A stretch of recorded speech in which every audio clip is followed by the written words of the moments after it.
नमस्ते, मी Sonali Rupesh Upadhye.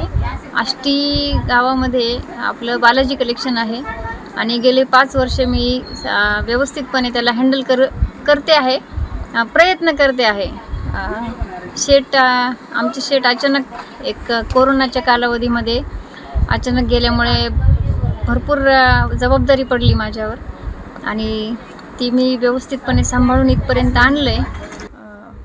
Sir प्रयत्न करते. अचानक सगळं असं उद्ध्वस्त झालं होतं. सुरुवात तर दुकानावर बसण्यापासून केली. अनुभव काही नव्हता, पण स्टेप बाय स्टेप सगळं शिकत गेले. आणि सर्वात महत्त्वाचं म्हणजे जर मोठा शिक्षक कोणी असेल तर तो कालावधी असतो.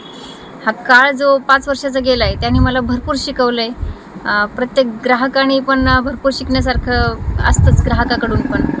आणि दुसरी गोष्ट म्हणजे सपोर्ट सिस्टम माझा खूप चांगला आहे. माझ्या मुली माझ्या पाठीशी उभ्या आहेत, माझा भाऊ आहे आणि माझे स्टाफ मेंबर, माझ्या मैत्रिणी सगळे काही अगदी व्यवस्थितपणे माझ्या पाठीशी उभे असल्यामुळे मी आज इथे या स्टेजला तुम्हाला दिसते आहे. काय सांगू, सकाळी मुलगी माझी छोटी आहे, ती शाळेत जाते. तिचं टिफिन करून मग दुकानात येणं.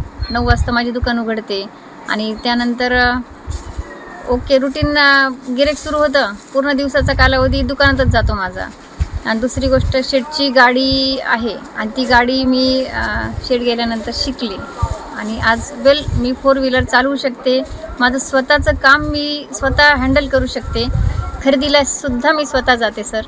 आणि बरंच व्यवस्थित माझ्या मुली आजही म्हणते मी का माझ्या मुली माझ्या पाठीशी मुलाप्रमाणेच उभ्या आहेत. त्यांनी मला हिंमत दिली म्हणून मी आज इथे सगळं चालवू शकते. मी एकच गोष्ट सांगू इच्छिते, प्रत्येक महिलेमध्ये एक रणरागिणी आहे. ती परिस्थितीला घाबरून न जाता तिने स्वतः पायावर उभं राहिलं पाहिजे आणि यश तिच्या पाठीशी नेहमी उभं राहणार. अंधार खूप होता पण पर्याय दुसरा नव्हता आणि जिथे पर्याय नसतो तिथे फक्त धाडसच असतं, दुसरं काहीही नसतं. आणि धाडस हा आपल्याला यशाप्रमाणेच म्हणजे यशाकडे घेऊनच जातो. म्हणून धाडसी व्हा आणि सक्षम व्हा, हे प्रत्येक महिलेला माझं सांगणं आहे. मी आता पण लवकरच यातून बाहेर येणार मला खात्री आहे. आणि देवाची कृपा असल्यावर काहीही होऊ शकतं. अशक्य काहीच नाही एवढं मात्र खरं आहे.